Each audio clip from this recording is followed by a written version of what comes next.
Hi hello నమస్తే అండి. నేను మీ లక్ష్మీ చౌదరిని. Welcome to mystery Madhuramulu Telugu audio stories. Manasa Smarami part 97తో మీ ముందుకు వచ్చేసాను. కథలోకి వెళ్లే ముందు వీడియోకి లైక్స్ హైప్స్ ఇవ్వడం మర్చిపోకండి యార్. అలాగే కామెంట్స్ కూడా ఇవ్వండి యార్. అస్సలు కామెంట్స్ రావట్లేదు. చదివేసి సైలెంట్గా వెళ్ళిపోవడం తప్పు తెలుసా. ఇక కథలోకి వెళ్దాం. ఫోన్ కట్ చేసిన అభి, నువ్వేం కండిషన్స్ పెడతావో నాకు తెలుసులే. ఎన్ని కండిషన్స్ కావాలంటే అన్ని పెట్టుకో.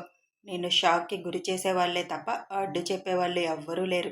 నీకు షాక్ ఇవ్వడానికి మేము రెడీగా ఉన్నాం అని అనుకుంటూ అభి కిందకొచ్చి సుచిత్ర గారికి అవని విషయం చెబుతాడు. ఏం కండిషన్స్ పెడుతుందంట?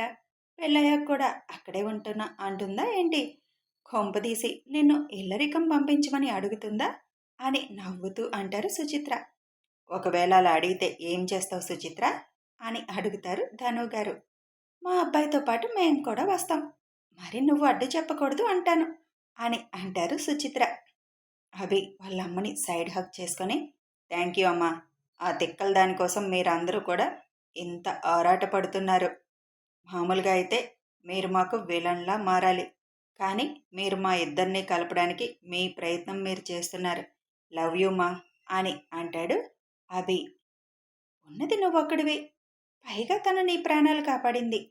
అలాగని కాకపోయినా నువ్వెవరినైనా ఇష్టపడితే అంతస్తులు చూడకుండా నీకు నచ్చిన వాళ్ళనే ఇచ్చి నీకు పెళ్లి చేయాలని మేము ఎప్పుడో డిసైడ్ అయిపోయాం.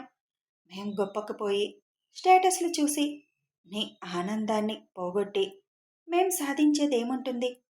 మేమెప్పుడూ అలా ఆలోచించలేదు. ఇంకా అవని విషయానికొస్తే నిన్ను మాకు ప్రాణాలతో అప్పగించింది తను. తన రుణం ఈ జన్మలో మేం తీర్చుకోలేం. కనీసం మా కోడలుగా అయినా ఈ ఇంటికొచ్చి తను సంతోషంగా ఉంటే చూడాలనుంది. తన భయం అంతా వాళ్ళ అమ్మ గురించే అభి.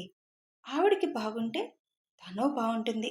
ముందు ఆవిడ గురించి ఆలోచించు అని చెబుతారు సుచిత్ర. ఇవాళ భాను అక్క ఫోన్ చేస్తుందమ్మా. అందుకోసం వెయిట్ చేయాలి. డాక్టర్ చెప్పిన దాన్ని బట్టి నిర్ణయం తీసుకుంటాను అని అంటాడు అభి. సరే మరి, రేపు వెళ్ళి మేము షాపింగ్ చేస్తాం. ఎల్లుండే కదా అవని పుట్టినరోజు? ఎల్లుండి కాదమ్మా, తర్వాత రోజు. అదేలే, ఎల్లుండి నైట్ 12కి. నువ్వేం సర్ప్రైజ్ ఇవ్వడం లేదా? ఆ తర్వాత రోజు ఎలాగో ఉదయాన్నే ఇస్తాను కదా. ఆలోచించాలి నైట్ ఏమి ఇవ్వాలని అని అంటాడు అభి. అప్పుడే హర్ష గారు రావడంతో, సరే పదండి డిన్నర్ చేద్దాం అని అంటారు సుచిత్ర. అందరూ భోజనం చేస్తున్న టైంలో శంకర్, అవని కంపెనీ బాస్ ఉన్నారు కదా, అతను మన అవనిని పెళ్లి చేసుకోవాలనుకుంటున్నాడంట. ఇవాళ అవనితో చెప్పాడంట. వాళ్ళ పేరెంట్స్ వస్తారంట మనతో మాట్లాడడానికి అని ఏమీ తెలియనట్టుగా అనుగారు నటిస్తూ చెబుతుంటే, అంతే గొప్పగా ఏమీ తెలియనట్టుగా శంకర్ గారు కూడా నటనలో జీవిస్తూ, అవునా, కానీ వాళ్ళెక్కడా మనమెక్కడా, అది నిజమేనా అమ్మా అని అడుగుతారు. పార్వతీ గారు మాత్రం ముసిముసిగా నవ్వుకుంటూ, నువ్వు ఉండాల్సిన వాడి వాళ్ళుడు, మొత్తం అందరినీ నటించేలా చేసేసావు. రాజమౌళి గారు చూస్తే వీళ్ళందరికీ మంచి పాత్రలు ఇస్తారు. అంత బాగా నటిస్తున్నారు అని అనుకుంటారు. వాళ్ళంతా అసలు చూడట్లే శంకర్. వాళ్ళకి వాళ్ళ కుటుంబాన్ని పద్ధతిగా నడిపించుకునే అమ్మాయి కావాలనుకుంటున్నారు. మన అవని బంగారం కదా, అందుకే కావాలని కోరుకుంటున్నారు. సరే అమ్మా, వాళ్ళు వచ్చినప్పుడు మాట్లాడదాంలే. అమ్మాయికి ఇష్టమైతే నాకేమీ అభ్యంతరం లేదు. మొన్న చూశాను కదా అబ్బాయిని, చాలా మంచివాడు, బుద్ధిమంతుడు. అంతకంటే మనకేం కావాలి అని అంటారు శంకర్ గారు. అంటే అక్కకు పెళ్ళా నాన్న? నాకు బావగారు వస్తారా అని అడుగుతాడు ఆరు. వీడినొక్కడనే వదిలేసేవాళ్ళుడు. వదిలితే వీడు కూడా నటించేలానే ఉన్నాడు. ఈసారి ఆస్కార్ అవార్డులకి వీళ్ళందరి పేర్లు ఇవ్వాలి అని అనుకుంటారు పార్వతి. ఏంటమ్మా ఆలోచిస్తున్నా అని అడుగుతుంది అవని. ఏమీ లేదని, వాళ్ళెప్పుడు వస్తారో తెలియదు కదా, సడన్గా వస్తే ఇబ్బంది కదా, అదే ఆలోచిస్తున్నాను అని మాట దాటేస్తారు పార్వతి. వాళ్ళెప్పుడొచ్చినా ఇబ్బంది ఏముంది, మనం ఎలా ఉంటామో అలాగే ఉండండి. వాళ్ళు వచ్చారు కదా అని ఆర్పాటాలేమీ చేయకండి అని అంటుంది అవని. ముఖ్యంగా నేను చెప్పింది గుర్తుంది కదా, నేను మాట్లాడతాను వాళ్ళతో, మీరేం మాట్లాడొద్దు అని తినడం అయిపోవడంతో హ్యాండ్ వాష్ చేసుకొని తన రూముకి వెళ్ళిపోతుంది. అవని వెళ్ళిపోగానే అందరూ ఒకరి చేతితో ఇంకొకరు హైఫై కొట్టుకుంటూ నవ్వుకుంటారు ముగ్గురు. మీరెందుకు అంత సంతోషంగా ఉన్నారు అని అడుగుతాడు ఆరు. మీ అక్క పెళ్లికి ఒప్పుకున్నందుకు అని పార్వతి గారు అనడంతో మా బావ ఎప్పుడొస్తారు నేను చూడాలి అడుగుతాడు ఆరు. వస్తాడు తొందరలో అని చెబుతారు అను గారు చిరునవ్వుతో. వెయిటింగ్ నేను మా బావ కోసం అని ఆరు పడుకోవడానికి తండ్రి రూంలోకి వెళ్ళిపోతాడు. అవని మాట్లాడతాను అంటుంది ఏంటమ్మా, మళ్ళీ ఏమన్నా పిచ్చి మాటలు మాట్లాడుతుందేమో అని అనుమానంగా అంటారు శంకర్. దాని తిక్క సంగతి మనకు తెలిసిందేగా, వాళ్ళకి తెలుసుగా. చూద్దాం ఏం మాట్లాడుతుందో. వెళ్ళి పడుకోండి, చాలా టైం అయిందని చెబుతారు అనుగారు. భాను ఫోన్ కోసం ఎదురు చూస్తూ ల్యాప్టాప్లో వర్క్ చేసుకుంటూ ఉంటాడు అభి. అక్కడ హాస్పిటల్కి వెళ్ళిన భాను తన ఫోన్లో ఉన్న రిపోర్ట్స్ అన్ని డాక్టర్కి చూపించి విషయం అడుగుతుంది. అతను కాసేపు అవన్నీ జాగ్రత్తగా పరిశీలించి భానుకి ఏదో చెబుతారు. ఒకసారి మీరు మా తమ్ముడితో మాట్లాడగలరా అని అడుగుతుంది భాను. ష్యూర్ అని డాక్టర్ అనడంతో అభికి ఫోన్ కలుపుతుంది భాను. అభి ఫోన్ లిఫ్ట్ చేయగానే డాక్టర్ మాట్లాడతారంట అని ఫోన్ డాక్టర్ గారికి ఇస్తుంది భాను. హలో మిస్టర్ అభిరామ్ అని అంటారు ఆయన. ఎస్ డాక్టర్, గుడ్ మార్నింగ్ అని అంటాడు. వాళ్ళకప్పుడు అక్కడ మార్నింగ్ కాబట్టి డాక్టర్ కూడా విష్ చేసి రిపోర్ట్స్ మొత్తం చూశాను. హార్ట్ మార్పిడి చేస్తే ఆవిడికి ఏ ప్రాబ్లం ఉండదు. ఈ రిపోర్ట్స్ కూడా 1 ఇయర్ బ్యాక్వి. ఇప్పుడు ఆవిడ పొజిషన్ ఎలా ఉందో మనకి పూర్తిగా తెలియదు. నాకు ఇప్పుడు ఒకసారి టెస్టులు చేయించి ఆ రిపోర్ట్స్ పంపించగలరా అని అడుగుతాడు డాక్టర్. ఎస్ డాక్టర్, ఒక 2 డేస్లో మీకు పంపిస్తాను అని చెబుతాడు అభి. ఎంత తొందరగా వీలైతే అంత తొందరగా పంపించండి. ఓకే డాక్టర్, ఒకవేళ ఆపరేషన్ చేయాలంటే మరి మనకు గుండె రెడీగా దొరుకుతుందా అడుగుతాడు అభి. ఎస్ మిస్టర్ అభిరామ్, నేను ఆ విషయం మాట్లాడతాను. ఇక్కడ మీరు ఎక్కడ చేయించాలనుకుంటున్నారు సర్జరీ? ఇంకా అదేమీ అనుకోలేదు డాక్టర్. నేను ఇంకో 10 రోజుల్లో ఇండియా వస్తున్నాను. మా బంధువుల అమ్మాయికి పెళ్ళి, దానికోసం మా ఫ్యామిలీ మొత్తం ఇండియా వస్తున్నాం. కాబట్టి రిపోర్ట్స్ పంపిస్తే ఆవిడికి సెట్ అయ్యే హార్ట్ కోసం మనం సెర్చ్ చేయడం మొదలు పెట్టాలి. నేను అక్కడుండగా సెట్ అయితే అక్కడే సర్జరీ చేసేస్తాను. ఓకే డాక్టర్, ఎంత తొందరగా వీలైతే అంత తొందరగా మీకు రిపోర్ట్స్ పంపిస్తాను. ప్రస్తుతానికైతే ఆవిడ హెల్త్కి ఏం ప్రాబ్లం లేదుగా. అది చెప్పలేం అభిరామ్. హార్ట్ ఫంక్షన్స్ అన్నవి సడన్గా కొలాప్స్ అయిపోతాయి. అది మీకు తెలిసే ఉంటుంది కదా.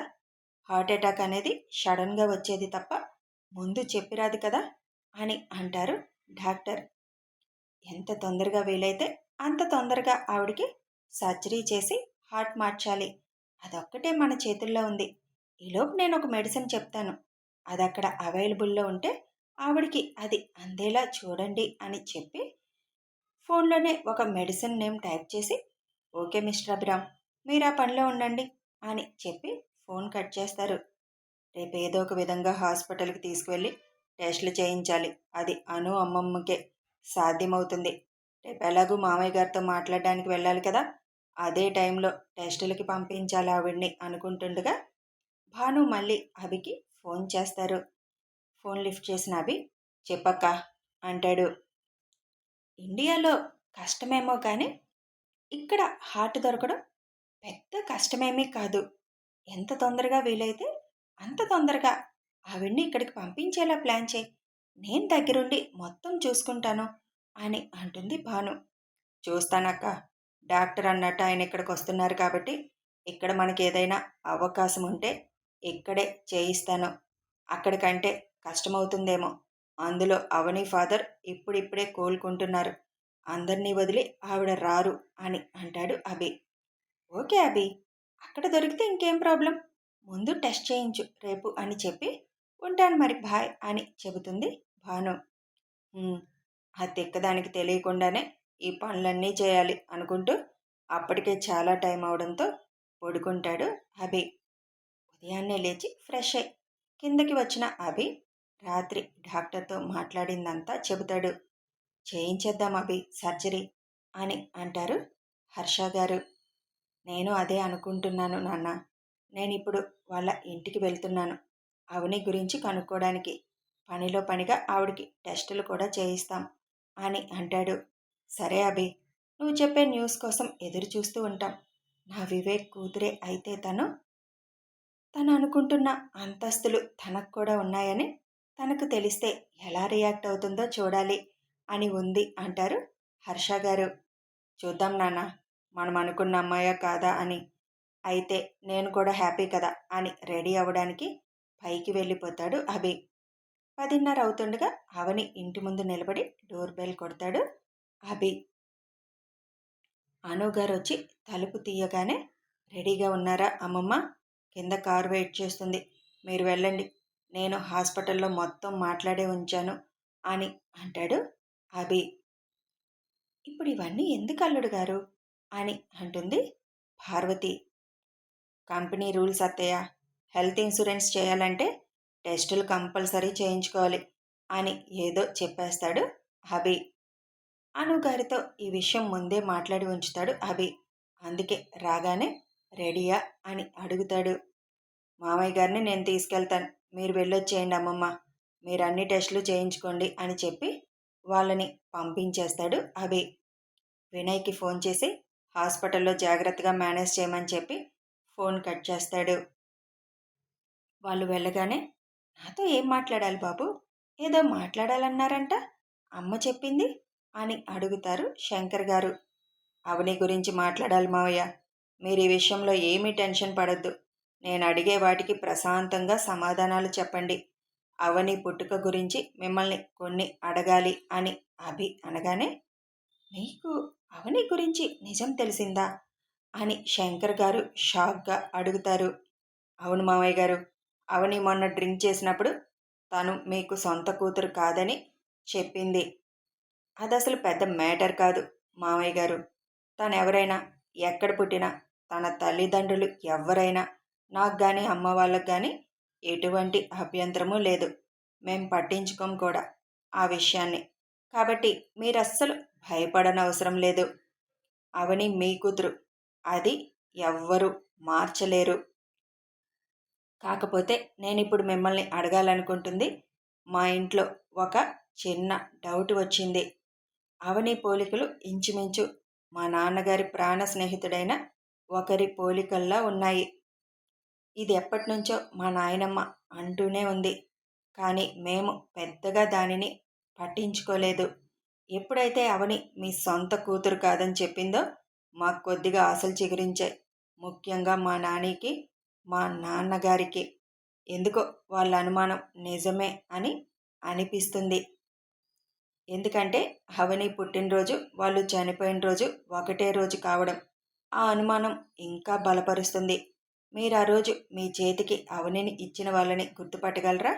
అసలు ఆ రోజు ఏం జరిగిందో మీరు ఇబ్బంది పడకుండా చెప్పగలరా అని అడుగుతాడు అభి. గుర్తుపట్టగలను బాబు, ఎందుకంటే ఆ రోజు నేను ఆ తల్లిని కాపాడాలని ప్రయత్నం కూడా చేశాను. కానీ ఎక్కడ వాళ్ళు నాకు కూడా హాని తలపెడతారని ఆవిడసలు వినలేదు. నన్ను వెళ్ళిపోమ్మని చాలా గొడవ చేశారు. నా కళ్ళారా ఆ ఘోరం చూశాను బాబు అని కళ్ళ నీళ్లతో చెబుతారు ఆయన. అభి తన ఫోన్లో ఉన్న వివేక్ గారు రమ ఫోటో ఓపెన్ చేసి, ఆ రోజు మీకు అవనిని ఇచ్చిన ఆవిడ ఈవిడేనా, చూడండి మావయ్య అని ఆ ఫోటో చూపిస్తాడు అభి. అది చూడగానే వెంటనే గుర్తుపడతారు శంకర్ గారు. ఈవిడే బాబు ఆ రోజు నాకు అవనిని ఇచ్చింది అని ఆనందంగా చెబుతారు శంకర్ గారు. అది వినగానే అభి మనసులో, రాక్షసి, అప్పుడు మిస్ అయి మళ్ళీ ఇప్పుడు నువ్వు నా దగ్గరికే వచ్చావు. అందుకే నన్ను చూసి నీ మనసు లాగింది. తిక్కలదానా, మన బంధం ఇప్పటిది కాదే. నువ్వు పుట్టకముందే నువ్వు నా సొంతమని నేననుకున్నాను అని మనసులో మురుసుకుంటూ, ఈ విషయం నీకు తెలిస్తే ఏమైపోతావో పిచ్చిదానా అని ముద్దుగా తిట్టుకుంటూ, ముందు ఏం జరిగిందో తెలుసుకోవాలని, అసలేం జరిగింది మావయ్య అని అడుగుతాడు అభి. కథ కొనసాగుతుంది. మరి ఏం జరిగి ఉంటుంది? అసలు అవని తల్లి, తండ్రి ఎందుకు చనిపోయారు? ఇప్పుడు అవనికి ఈ విషయం తెలిస్తే ఎలా రియాక్ట్ అవుతుంది తెలియాలి అంటే కథని ఫాలో అయిపోండి. వీడియో నచ్చితే ఒక లైక్ చేయండి, షేర్ చేయండి, కామెంట్స్ రూపంలో మీ అభిప్రాయాలు తెలియజేయండి. కామెంట్స్ అస్సలు ఇవ్వడానికి మీకు చేయరావట్లేదు, ఇవ్వండి యార్. సబ్స్క్రైబ్ చేసుకొని ఛానల్ సపోర్ట్ చేయండి. Thanks for watching.